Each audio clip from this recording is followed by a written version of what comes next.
But gram staining, we can use the gram staining for diagnosis. Sometimes when you perform the gram staining with the sample, if that sample containing fungi or the patient was infected by fungi, you might observe the structure like this, the hyphae of the fungi. And when you think about the structure of the cell wall of the fungi, you may assume that when you perform the gram staining, what is the color that can show after you perform the gram staining for the fungi? So it may show like gram positive. It show the color like this, but not all fungi show the color like this. Sometimes when you perform the gram staining with some kind of fungi, it may show or it's like show the red color. Not all. So we cannot use gram staining to discriminate or differentiate the fungi in the species or the genus level.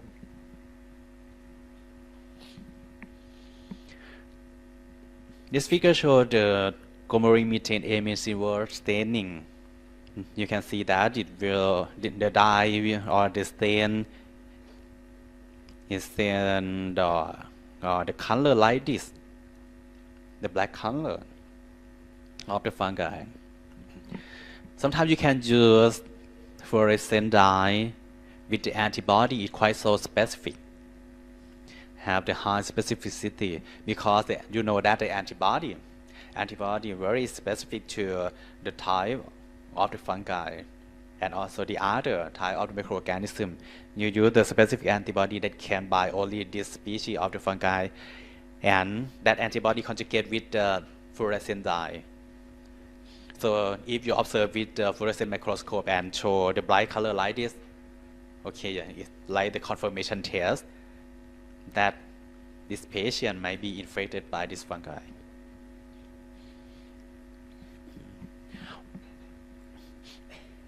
Why do I need to show this table? It's about the fungi and the description from the direct microscopic. Actually, direct microscopic examination is very important for the infectious disease, because you know that we need to take a long time if you use the culture method. So direct examination, you can collect the specimen and observe it directly. So it's the fastest or quickest technique to help you to diagnose the infection, because you can observe some structure directly at that time. You don't need to take the time for culture and wait for their growth. The direct examination might be finished within 30 minutes after you collect the sample and you observe with a microscope. So it's the quickest technique. But it's just only presumptive test, or you just only can assume from the microscopic examination. For the gold standard, you need to confirm. And normally you know that for the infectious disease, the gold standard, you need to do the culture. Let's see about this table. This showed about the clinical significant fungi. So it's not too much when compared with the other, right? It's not too much. In this column, this the yeast that can cause disease in the human. And right here is the part of the mold, dermatitious. Dermatitious, you already know what is the dermatitious.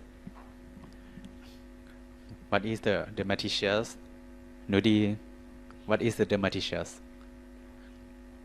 It's just already shown in the glossary. Fungi that their cell wall or their cell structure containing the pigment like melanin. So these fungi, when you observe the microscopic, without any dye, without any staining, you might observe the color of the hyphae. So when you prepare the wet preparation, sometimes you don't need to add the lactophenol blue. Because if you need to differentiate between the dermatitious fungi from the other, so the opposite type of the fungi, hyalin septate and hyalin septate, you can guess that the hyalin is the colorless hyphae of the fungi. The colorless hyphae. As I told you that if you perform the direct examination without any dye or any staining, you can differentiate the group of the dermatitious fungi and the hyalin hyphae fungi. Yeah. So that's why we need to know about the structure and also about the color of the hyphae of the fungi. About the fungal pathogen, we can divide the fungi that can cause disease in human. Might be the opportunistic pathogen. Okay, you know the definition, right, of the opportunistic pathogen. Some of them can be defined as intermediate virulence and the last true pathogen.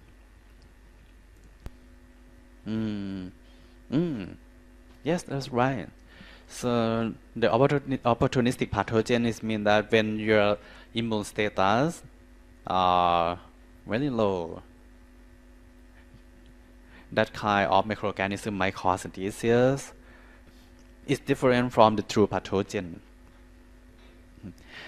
If opportunistic pathogen need the low immune response or defect of the immune response, so true pathogen is different because they don't need something like that. It means that in the healthy person, they can cause a disease. That is a true pathogen. And sometimes they can cause the severe disease, lead to the death. That is a primarily true pathogen. From this table, Histoplasma capsulatum, Brastomyces, Coccidioides, Paracoccidioides.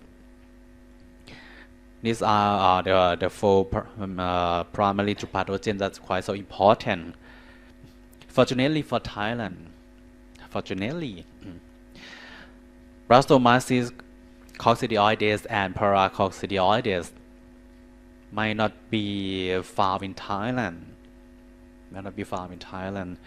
Normally for the endemic area of this group of the fungi is the other country. Yeah, so it's quite so lucky for Thailand. About the pathogen with the intermediate virulence, is a fungi that sometimes can cause disease in the healthy person but not too severe when compared with the primary true pathogen. And here are the opportunistic pathogen: Candida, Aspergillus, Cryptococcus, Pneumocystis girovexi, and the mycology. You can see the star that show in the Pneumocystis girovexi or girovexi. Do you think why? Why did show the star for the Pneumocystis? It's like because in the past, the Pneumocystis defined as the proteus or the protozoa. So I think if you read in the very old textbook, you can see the Pneumocystis carinii. That is the pathogen that can define as a protozoa in the lung and can cause the opportunistic infection. But because of the reclassification by the genetic sequencing, Pneumocystis carinii changed the name to be Pneumocystis girovexi or girovexi, and from the sequence is very close or very similar to the fungi. But their life cycle looks similar to the protozoa.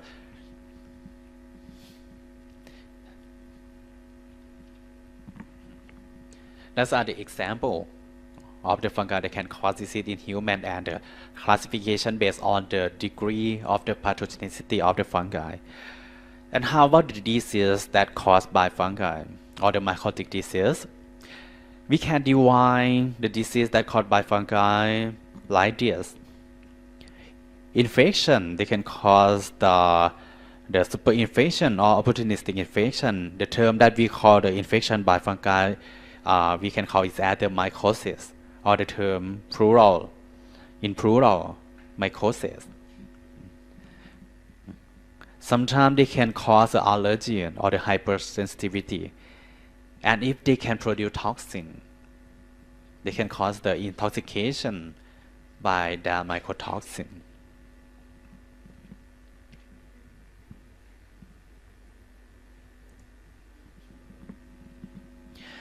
This figure shows the summarize of the root of the infection by the fungi. Sometimes they can cause only the localized disease, maybe at the skin, at the oral cavity, or at the vagina. But if they can reach to the bloodstream, they can cause the systemic disease. They can go to the bone, go to the meninges, and cause the meningitis. So the fungi can cause the different disease. And this figure summarizes all of the infection that's caused by fungi. Okay. So you can, after you learn all of the part of the fungi in the further topic, you can come back to this slide for summarization about disease that caused by fungi and the causative agent.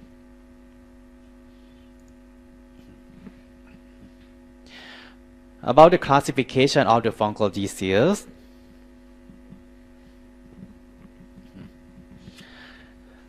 based on the depth of the skin, we can define like a first is the superficial mycosis, second cutaneous mycosis, subcutaneous mycosis, and systemic mycosis. So if you already review about your schedule, you can see that we divide the topic in the part of the mycology based on the depth of the fungal infection. Okay. Let's see about the superficial and the cutaneous. You can see that the area of the superficial and the cutaneous is around the epidermis and the stratum corneum. This is the superficial and the cutaneous infection by the fungi. If it's deeper part, is the deeper part, that is the subcutaneous infection. Okay. Based on the human skin structure and the depth, if that kind of the fungi can reach to the bloodstream and can cause the infection in the other area that far away from the site of the infection, that is the systemic infection. It's quite complicated for the fungi, but sometimes they can cause the same clinical appearance. It looks similar to the bacterial infection. So we need we need to classify what is the uh, who is the patient who was infected by bacteria, or who is the patient who was infected by the fungi, because we use different drug to treat the patient. Let's see about the pathogenesis. Actually, this is the same as the other microorganism. Start with the exposure, then attach or the adherence. This is the very important step of the pathogenesis. So the fungi also need some adhesion to attach the epithelium cell or the outer surface. This is a very important step. Invasion. They might produce some viral factor that can invade into the deep part of the tissue. The infection, they can grow very well at that site of the infection. Sometimes they can produce toxin, or they can produce the other viral factor that can help them to go to distant site. And the last, cause the tissue damage. How about the patient risk for the fungal infection? Because you can see from the degree of the pathogenicity of the fungi, most of them is the opportunistic pathogen. So these are the list of the patient risk. The immunosuppressed. Okay.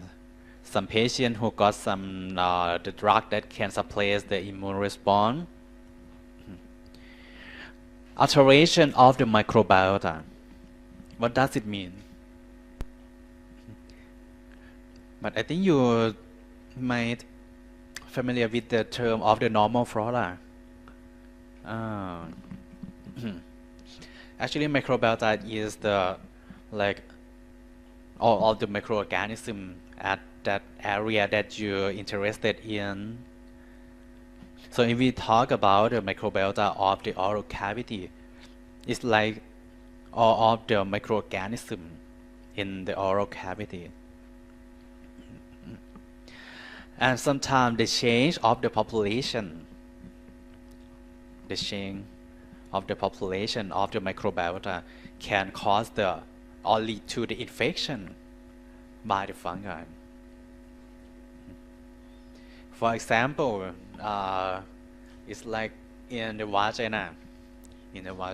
Normally, the predominant microorganism at that area is the lactobacillus, and lactobacillus can control the growth of the candida.